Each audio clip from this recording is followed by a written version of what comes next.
Hello and welcome to the Holistic Warriors Show. My name is Mark Dharma, and as you probably know, Holistic Warriors is about getting a warrior body and a warrior mindset. So today I brought on one of my good friends, Trevor Shunk. He's actually a professor at University of Redlands here in California, and he's pursuing a PhD in political philosophy. So welcome, Trevor. Welcome to the show, man. Thank you, Mark. Cool. And the reason why I brought Trevor on today is because he's like a library of philosophy. I've never met anyone in my entire life who knows more about philosophy than my friend Trevor. I was lucky enough to meet him at graduate school at Claremont Graduate University, where I'm actually finishing off my master's degree in positive psychology. And I met Trevor. And since then, he's really educates me on, the philosophical greats like Aristotle, Plato, and so on. So I brought him on today just to share with all of us, myself included, how would the great philosophers define a warrior mindset? And how did they see the interaction between having a real fit, healthy body, and how did that affect your mindset?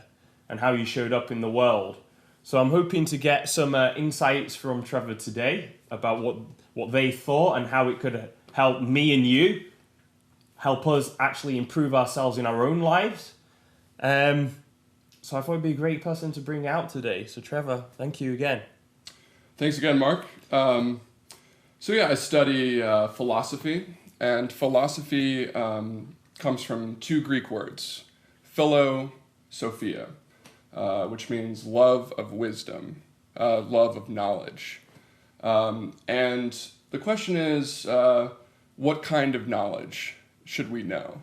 And Aquinas, who is a medieval political philosopher, says that the human mind, is capax omnium, which is a Latin phrase for capable of knowing all things. The mind is capable of knowing all things. So what is it that we should know? Because there's so many things to know. And what are the most pressing, urgent, fundamental kinds of knowledge that we should acquire? Mm-hmm. And according to Aristotle and Plato and then the philosophers, the highest kind of knowledge is knowledge of human wisdom, an understanding of human life and how to live. And how this began was Socrates, who's a famous philosopher, and he was a natural scientist. So he studied nature. He studied the heavens, he studied the earth, he studied the caves, and eventually he turned. It's called a famous Socratic turn from the pre-Socratic philosophy of studying nature to studying human questions. Right. Socrates became interested in human questions. How should we live? And that is I think the ultimate question of our existence. Dostoevsky, a famous novelist who wrote Crime and Punishment, Brothers Karamazov, Notes from the Underground, wrote in a letter to his brother, "Man is a mystery. If you spend your whole life unraveling it, don't say you've wasted your time. I am studying that mystery because I want to be a human being." So what is a human being? What is a human being? And that's the question that I think is so beautifully articulated by Aristotle. And he does this, Aristotle is a student of Plato. Plato is famous for the Republic, for the forms, for the ideas. Uh-huh. And Aristotle wants to bring everything down to earth and make things more practical and understandable. Uh-huh. So Aristotle is one of two philosophers in the history of philosophy who studies everything. He studies physics, biology, parts of animals, and he studies all sorts of political questions. So he's got like a holistic view of the world. Yeah, he has like kind of a system. Right. And when it comes to politics, he has a book on poetics, rhetoric, ethics, and politics. And what Aristotle does is he says, what is it that distinguishes human beings? And what is it that you and I are doing right now, Mark? Conversing. We're having a conversation. Yeah. We're able to talk. Mm-hmm. we're able to talk. And how is it that we are able to talk? And that's a question, a very simple question that Aristotle that's what he asks. We're able to talk because of a phenomena called common nouns. Common nouns. Did you have a dog growing up? Yeah. Well, not growing up, but my mom has a dog right now. Okay, what's your mom's dog's name? It's called Alfie. Alfie. Yeah. Okay, so, and what kind of dog is Alfie? He's a little King Charles Spaniel. Okay, a spaniel. And what color is Alfie? He's like black and brown. Black and brown. He's really cute. So I grew up with a dog, and I have a dog that's a golden retriever named Sunner. Very yellow, cute, fluffy. We know that both Alfie and Sunner are both dogs. Yeah. They look different. They have different colors. They have different sizes. They sound different. They have different personalities. But there's something that unites them, or there's a commonality that holds them together.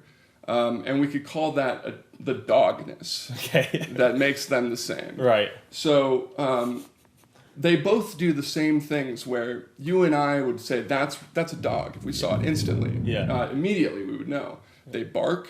They wag their tails. Their tongues are flopping all over the place. They're running around in circles around the house. Yeah. And in our mind's eye, when we imagine what is a dog, that is what comes to mind with a dog. And the same thing goes for. Now, the one thing is that if you said Alfie is the dog, that's not correct, because if Alfie is the dog, then Sunner is not necessarily a dog. They're both. He's a pretty badass dog. Okay, well he might be the platonic ideal of a dog. Right. Yeah.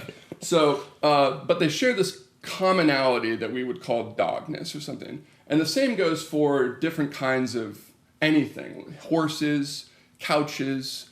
There's a certain whatness that makes a thing what it is, that's perceivable through our senses, through what Aristotle would call sense perception. Right. And let's take this a step further. So let's look at this. What is this? It's a cup. This is a cup. How do you know this is a cup? Because it sort of the shape of it. It looks like a cup. It looks like a cup. Yeah, the shape of it. Okay. It looks like a cup. Now, what if I poked a hole in the bottom of this thing that we call a cup, that looks like a cup? Then what does it become? Well, it's no longer a cup. Or what if you poke a hole in the side? We would say it's a broken cup, right? Yeah. It's a dysfunctional cup. Yeah. It's an imperfect cup. It's a bad cup. Yeah. And then what if you take it even a step further and you turn it over? I'm not going to turn it over right now because it has green tea in it. Right. But if I were to turn it over and then poke that hole into the side, let's say this was plastic and not ceramic. Okay. What would it would then be something different. Completely different. It would be a funnel. Yeah. So then this is what Aristotle does to distinguish what something is. The good, this is called the good of the cup. The good of the cup is to hold water. And you and I both know that is what makes this a cup. As soon as that good is taken away, as soon as it no longer holds water or it transforms into something else, it is no longer, the good is no longer there, and therefore the being of the cup is taken away. So Aristotle has this famous line. He writes that the good and being are convertible terms. Okay, just explain what you mean by that. The good and being are convertible terms. In other words, the goodness of the cup, when we look at the cup and we say, what is it that makes this a good cup? Well, it keeps water in. I'm having hot tea, so it keeps it warm, and therefore it is a good cup. But as soon as you destroy it or impair it or see that it doesn't fulfill its greatest potential of what its purpose is, right, then it changes its form and it becomes something entirely different. Okay. So the goodness of a thing is intimately intertwined with the being of a thing. Okay. So we know what a thing is, what its purpose is, what its potentiality is, based on what it is, what it does. And so the good is very central to our understanding of reality.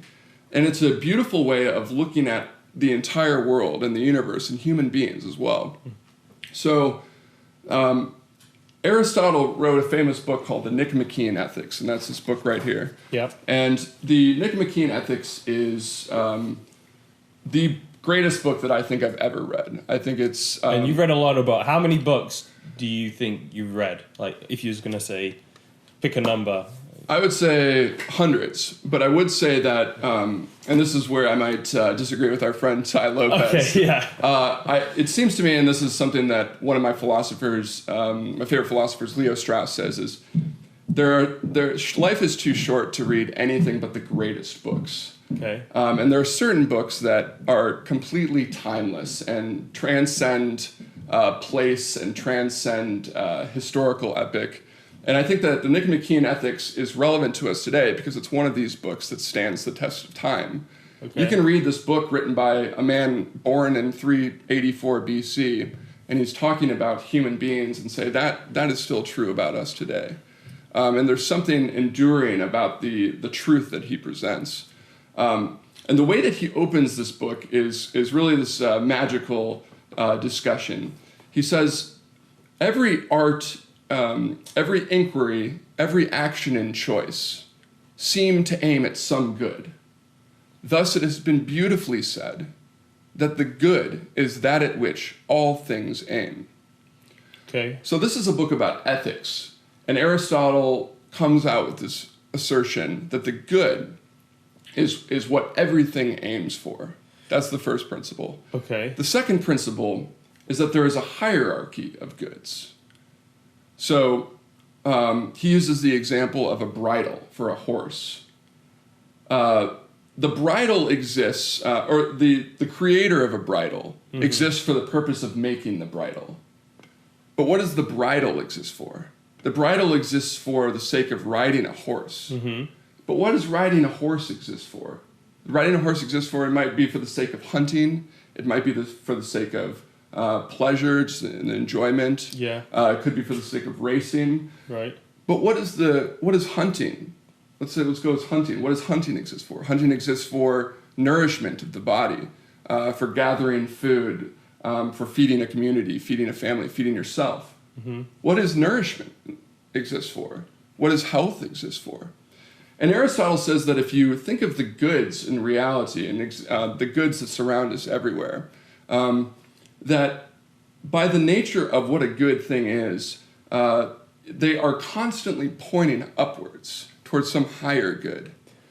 And that if there was not some high good that we did not choose simply for its own sake, then all of our desires would be in vain. So there is some good that is not what he calls an instrumental good, like a bridle for horse riding. Okay. There is some good that must be an intrinsic good, that we choose for its own sake. Okay. Not as a means to something else. Okay, so my professor is a famous guy called Mihaly Csikszentmihalyi, and he's the author of something called Flow, a book called Flow, which is flow. He sort of came up with the concept of flow, or he started studying the concept of flow and defined it, and that's being in the zone, basically. So if you've ever played sports or been playing an instrument or dancing, and you're just totally focused in that moment, we call that flow. And what's interesting is that part of the definition of flow is that you're taking part in an activity, call it an autotelic experience. You're taking part of the activity just to take part into the activity, not for any other higher purpose or anything like that. You're just in the moment taking part of that activity, and there's no other good outside of that. It's not pointing up anywhere. It's just you're in the moment enjoying part of flow, and that is the highest good in that moment. Yeah, that's very similar to Aristotle. Aristotle talks about what he calls lower external goods. Okay. These instrumental goods that we all need. We need sleep. We need our health. Certain things that are necessary for the basic lowest standards of life. But the highest good, Aristotle says, and the only good that human beings choose solely for its own sake, is happiness. And the Greek word for happiness is eudaimonia. And Aristotle says that we could have every good in the world. We could have wealth, we could have fame, we could have honor, popularity, success. But if we did not have happiness, then all of those other goods are essentially worthless to us. Right. All of those goods exist for the sake of happiness. Yeah. Happiness does not exist for the sake of those lower goods, those lower external goods. So the question of the ethics is the question of the human good. What is the human good? What is it that distinguishes us? What is human happiness? And if you go back to the idea of how do you know what a thing is, whether it's a cup or a dog, what is it that distinguishes human beings? I alluded to it earlier. It's our capacity to talk and have conversation with one another. And Aristotle observes in the Politics that only human beings, every animal in existence feels pain or feels pleasure. We eat, we drink, we have sex, we sleep. This is something that we share with all of the animals. But only a human being is able to transcend mere pleasure and pain and say in certain situations, that was bad, or that was good. That was advantageous. That was disadvantageous. Even further, that was just, or that was unjust. Only human beings have that capacity, and that's why Aristotle says that man is a political animal. So what distinguishes human beings is called, in the Greek, logos, speech, articulate speech, reasoning, thinking about how to live together. And that's why human beings can form a community and why politics is so natural to us. Just like, or a political community, and not in the sense of how we would imagine politics in Washington, D.C., but coming together and having a goal and saying we're all going to unite and pursue this together. That's something that is as natural to us as Aristotle says a bee to a hive, or a horse to a herd. Man is meant to be in a community. So social, we're supposed to be social and social animals, and I guess what Aristotle would say is a political animal. So what is it? Now, Aristotle takes that even a step further. He says, okay, so the human good is happiness. And what is it that distinguishes a human? It's reason, it's thinking, it's articulate speech. What is, and this is where Aristotle brings in the concept of virtue. Aristotle writes that happiness is an activity of the soul in accordance with virtue. Happiness is an activity of the soul in accordance with virtue. And I understand that soul is, there's a debate over whether or not we have a soul, or we call it a spirit or something. But there's a certain activity that we engage in accordance with virtue that is happiness. And what does Aristotle mean by that? Well, a synonym for virtue is excellence. Sort of a kind of perfection. And what it means to be a human being this is kind of the essence of Aristotle's thought, is that happiness is the habituation of ourselves to pursue excellence, to pursue virtue through thinking and through reasoning, through reading books, through discussing, through conversing. And what we find is that there are certain virtues that exist in the nature of things, in reality, that have always existed and that you and I can recognize just as easily as we would recognize what a dog is, or what a cup is, or what a horse is. So the first example is the virtue of courage. And across all nations, cultures, whatever, everyone, if you're a human being, you can recognize courage. Absolutely. And you can recognize, and what Aristotle says is the virtue is the mean, and this is his very famous teaching, between two extremes. So courage is neither cowardice, which is the deficiency, or rashness, which is the excess. And Aristotle gives a number of virtues that strike this mean: courage, moderation, not too much, not too little, generosity, not prodigality, not stinginess. Wittiness is a virtue. Right. Not boorishness, but not buffoonery. Yeah. And Aristotle says that the human good is possible through aiming for these virtues, aiming for this mean. So the mean is like just right balance, like almost like perfect balance.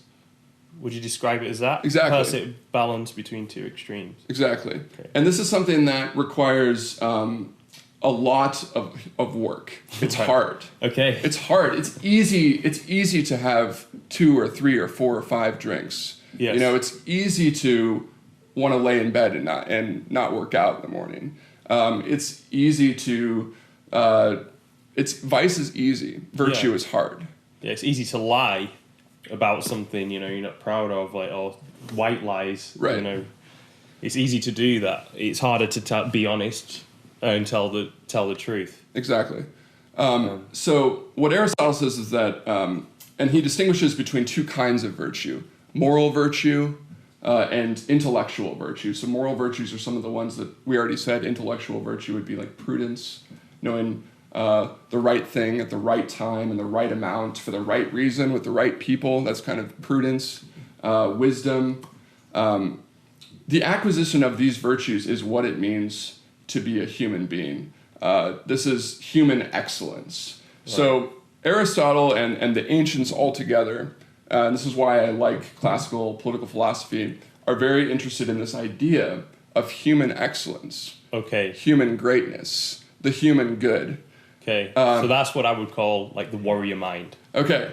And we live in an era where I think that is either controversial or people might disagree with that idea of human excellence. Okay. Because I'll ask one of my students what it is they do on campus, what kind of activities they're in, and they might call it a good activity or something they enjoy doing, and then I'll say, well, what is good? What is the good? And they'll say, well, are you asking my opinion? Or are you asking what it means to me as opposed to you? So we live in this era of sort of this relativism, where whatever is good is whatever you think is good. Right. Yeah. As opposed to some sort of objective standard of the good. The good is totally subjective, I think, in our generation. So, for example, there's certain music that my girlfriend loves, or one of my friends loves. I don't really like it too much. To them, it's good music. Right. To me, it's terrible music. It's all subjective like that. Is that what you're saying? Absolutely. And music in Aristotle's Politics, in Book 8, the final book of the Politics, is the subject of Book 8 of the Politics. Aristotle is very interested in music as kind of the cornerstone of the education of a human being. Oh, really? Because music moves the passions. And Aristotle sees its power, and so he recognizes its significance. And it also has a huge role in Plato's Republic. But the key to that concept is the connection between excellence and education. Right. So when it comes to the question of, well, what is an excellent human mind, or what is the kind of warrior mind that we're looking for? This is something that is acquired through education. First and foremost. Right. Reading books like Aristotle, talking with people that we consider wise, knowledgeable, and education is really the key to happiness. Right. The key to human excellence. I think, like what Trevor is saying, not necessarily like going to school, right? Getting educated that way, although that is a great way to get educated, but also reading books, listening to podcasts, listening to audiobooks, getting out, experiencing other cultures, being interested, just continuous learning in whatever it is, education, so a broad spectrum of education, whatever that might look like for you. Exactly. Another famous teaching of Aristotle is that the the well-ordered soul or the happy person is someone that can govern their passions through their mind, through their reason. So a person that, we all have passions. We all have the same similar desires, bodily desires. Yeah. And this goes back to what distinguishes us from an animal. We share those desires with animals. But what makes us human? We're able to critically analyze those desires, to examine them, and determine whether or not and to what extent those desires are good for us. Right. So could be like junk food. Junk food. Yeah, you know. It would taste wonderful. Yeah. Is that good for me? Yeah. That is a human question, a distinctly human question. And there's nothing more important than that capacity to be able to govern oneself. Because, and that's central to, we live in a liberal democracy where we believe in freedom and equality. And one of the principles of this country is the idea of self-government. Right. Because we don't want a government, because we're all equal, we don't want someone else telling us how to live our lives. We have the opportunity, the freedom, because of our human dignity that we share with everyone else and our human equality, to govern ourselves. But in order to be able to govern ourselves, we need the tools, we need the resources, and we need to cultivate our rationality. And that's the purpose of education. Wow. Well, I've never put the purpose of education so eloquently before me before. That's great. Okay, so Aristotle suggests that human excellence is striving for the balance, the mean, in like different extremes, and that I take that's throughout all of human behavior. Right. So if you remember, the superlative of good is the best. Okay. Right. So Aristotle essentially is saying that human excellence or human happiness is striving for the highest, for the best that is within you, the best that is what makes us human. Okay. So you're striving to be your best in to this world. To be your best. Right. A key aspect of that, and this is a very forgotten possibility because of the generation that we live in with social media and technology and those sorts of things, is Aristotle, his ethics kind of point all the way toward Book 10, which is the final culminating book, and it's an ascent, and it's ascent toward what he calls the contemplative life. Okay. So what Aristotle argues is that in order to acquire happiness, in order to educate ourselves and to govern ourselves, in order to pursue excellence, we need to have contemplation. We need to have a contemplative aspect of our lives. We need to have solitude. We need to have time every day where we're reading something great, where we're journaling, where we're thinking critically, where we're taking life seriously. And the contemplative life of our existence, I think we can all relate to that. We can all think of moments in our lives where we've really had some deep spiritual awakening or connection with nature or the universe when we're alone and in contemplation. And Aristotle actually says that this activity of contemplation does not only need to occur alone, it can also occur with your friends. Okay. So friendship is a virtue, which we don't really think of these days. When we think of friends today, we think of Facebook friends and connections, networking, kind of this just amalgamation of people that we know. Yeah, people we know can hang out with. Right.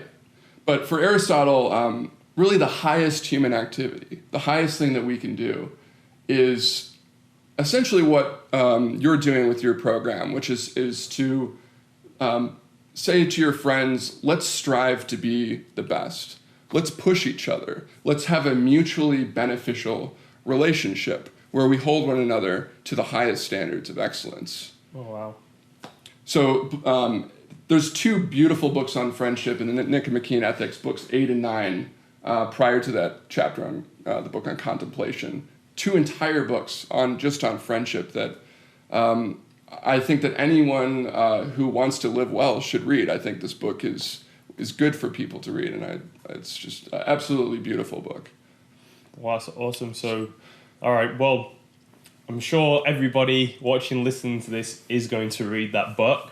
But let's just say for now, what can you tell us about friendship? Or can you give us a little bit more about Sure. what Aristotle says about friendship and perhaps how to cultivate that type of friendship? Sure. So Aristotle distinguishes between three types of friendship. Okay. So the first and perhaps the lowest kind of friendship is what Aristotle calls the friendship of utility. Right. So we might have someone that we see at the grocery store every Friday afternoon when we're shopping, a cashier or something, and we've known them for decades. Mm-hmm. That's become a friend of ours. We might know the mailman, someone in our business, someone that we work with, someone that offers us something, and that we have a mutually useful relationship. It's like a transactional relationship. A transactional. You give me something, I give you something. Right. Okay, so like a lot of people see, I think they perhaps wrongly see, or they might misunderstand business relationships a bit like that. Like, okay, we've got a business relationship that's purely transactional. Mm-hmm. You know, you give me this, so I give you that, rather than a deeper type of relationship, which, you know, is also beneficial to each other. And those relationships are good relationships. They're everywhere in our life, and they're necessary for us to have. But like the other things in the Nicomachean Ethics, Aristotle tries to point us towards something higher. What is another kind of friendship? Well, Aristotle would call it a friendship of pleasure. So who is it that we love to spend time around? Mm-hmm. Who are our buddies that we like to play basketball with? Yeah. Who are the guys that we like to go out on a Friday night and carouse a town with? Yeah. Who are the guys that every summer we're going on fishing trips? Who do we like to go to the mall with? These are all friendships that Aristotle would characterize as friendships devoted to pleasure. Fun friends. Fun friends. Right. Which are wonderful friends to have, and we all have them and we want them. But this is another thing of Aristotle, is that pleasure is a good thing, but it's not the highest thing. It continues to point upward. And the highest kind of friendship, Aristotle says, is the friendship of the good. Right. The friendship of the good. And that is a kind of friendship that is paradoxically all about the good of another person, a complete self-sacrifice for the good of someone else, but also someone that you find truly beneficial to your own good, to your own well-being, to your own happiness simultaneously. And Aristotle says that you really can only have a few of these truly good friendships oriented toward the highest that is within us. And these truly good friends, this friendship of the good, is the highest human activity that exists in our lives, and should be something that we strive to attain and cultivate and nurture every day of our existence. Wow. Just one more point about pleasure. Pleasure kind of with philosophers, or it can be there can be a condescending tone about pleasure. You should reject pleasure and pursue virtue, as if they're two extremes. Okay. And in ancient philosophy, this is the famous disagreement between the Epicureans and the Stoics. Okay. Right? So the Stoics are these philosophers of virtue, and the Epicureans are philosophers of pleasure. Right. The Stoics are waking up early, working hard, studying, engaging in politics, and they're all about self-restraint. Epicureans, drinking parties, having a great time, living it up. Life is short but sweet for certain. Right. And what Aristotle says is that's a false dichotomy. They don't necessarily need to be opposed to one another. That the best way of life, the life of human excellence, is also, the life of virtue, is also the life that is the most pleasurable. Right. And Aristotle distinguishes between 4 kinds of people. He talks about someone that doesn't really know what the right pleasures are, what good pleasures are, what bad pleasures are, and he just kind of lives recklessly, doesn't really care. That's one type of person. Okay, so that could be someone who's like not in control of their life, who are out, at different parties all the time, getting drunk.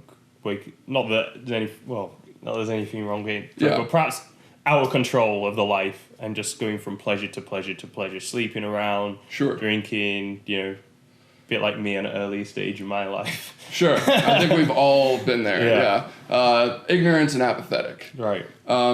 Another type of person, Aristotle says, is the person that that sees what a good pleasure is, or sees what a bad pleasure is. Says, I see that would be a good choice tonight. I see that would be a bad choice. Mm-hmm. But still doesn't quite have the virtue to be able to make that good choice. To be able to pursue the right pleasure or avoid the wrong kind of pleasure. So he sees it, he has knowledge of it, he's aware of it, but he isn't able to follow through. So that's another kind of person. Okay, so it could be like, I see it's perhaps not the best decision to cheat on my partner. Yes. I see that, but they don't really have the restraint to take themselves out of it, and they do it anyway. Right. Okay. And that goes back to Aristotle's idea of what a human being is, someone that can govern their passions with the use of reason. So that person is not able to do that. And I think we can all also relate to that kind of person. Mm-hmm. Person number three. Person number three sees what the good thing is, sees what the right pleasure is, and has to work really, really, really hard to be able to do that. Right. And they succeed. Okay. And they do it, but it's because they are so determined. Mm-hmm. It's hard for them. It's seemingly unnatural, but they habituate themselves. They make themselves do it. They accomplish it, and they enjoy the pleasure of succeeding in that endeavor. Mm-hmm. And that's a third type of person who's able to make that decision. Mm-hmm. But the highest kind of person, the highest approach that we can have to pleasure is someone who's able to see the right pleasure and not even be tempted by anything else, by what would be bad. So I remember you made that comment to me over the summer when I was lighting up a cigarette, and you said, "Get that out of here! Get that out of here!" Because you should reach you're basically what you're saying is you should reach a point where that kind of stuff is just not even tempting to you. It's not even on your radar. It's not even on my radar. Yeah. Not even something I would consider. I would look at a pack of cigarettes or something like that, and I would just like kind of scowl or laugh. And just like, that's ridiculous. Of course I would never do something like that. And Aristotle says that every human being has the capacity, through self-government, through education, through habituation, and through really hard work, to reach that point where we can choose the right things at the right times in the right situations, and we can do that effortlessly. Mm-hmm. And that is human excellence. Well, that's incredible, and it almost sounds to me that those four people that you spoke about could be the same person. Sure, but it's just growth. It's every person. It's every person. It's just growth. Because every child, when there's a hot stove, they're gonna touch the hot stove because they're ignorant of what would be good for themselves, and that's why the role of a parent is to educate them. Now, that is not only going to feel bad, but it's going to have long-term damages. And so, education is really, in the Bible, there's a proverb: "When I was a child, I did the things of a child, but when I became a man, I became a man." And it's really, for a woman too, it's really kind of becoming, it's growing up. It's learning how to be a fully functioning human being and exercising all of your powers, your rationality to the greatest extent possible. And so that's, in essence, I think what Aristotle has to teach for this idea of a warrior mind and a warrior body, because you cannot have a warrior body without these moral virtues. Yeah, without that warrior mind. You have to have courage. You have to have moderation. Those two virtues specifically.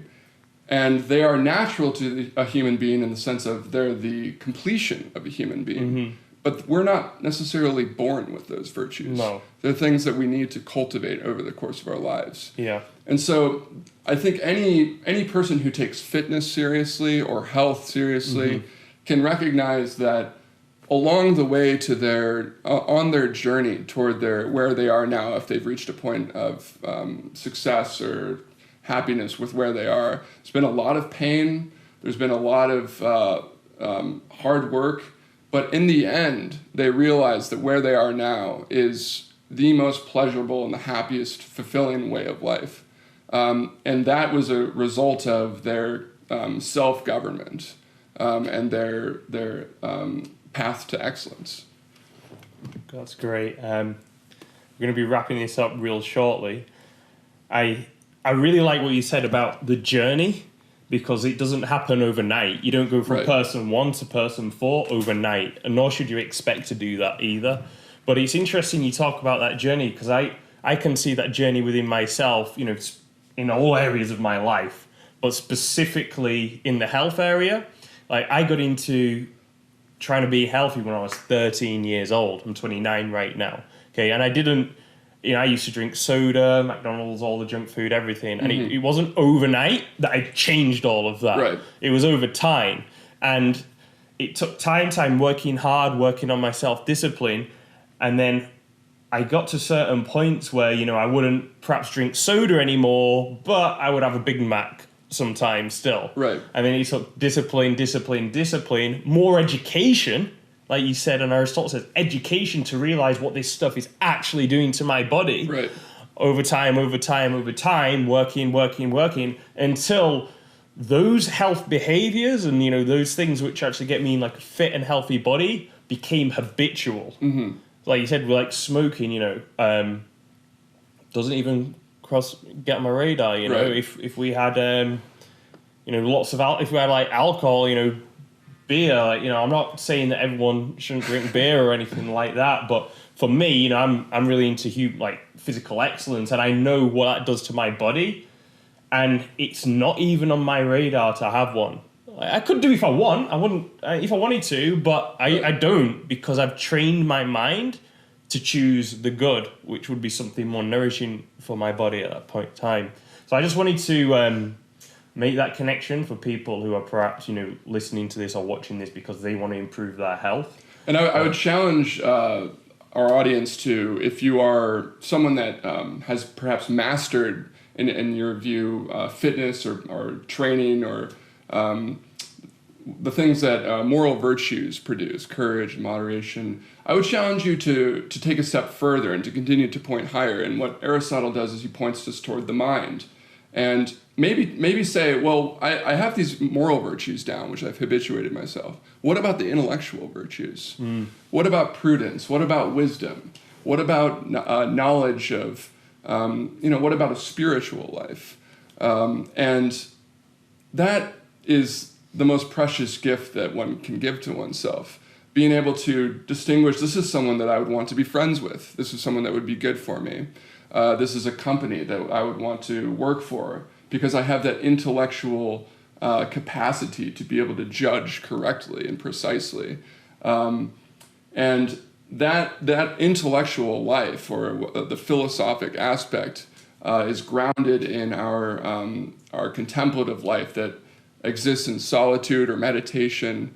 And that should form kind of the foundation or the basis of our daily lives, whether we're focused entirely on fitness or business, trying to get into touch with what is highest within ourselves. So I'm going to ask you to summarize in a second.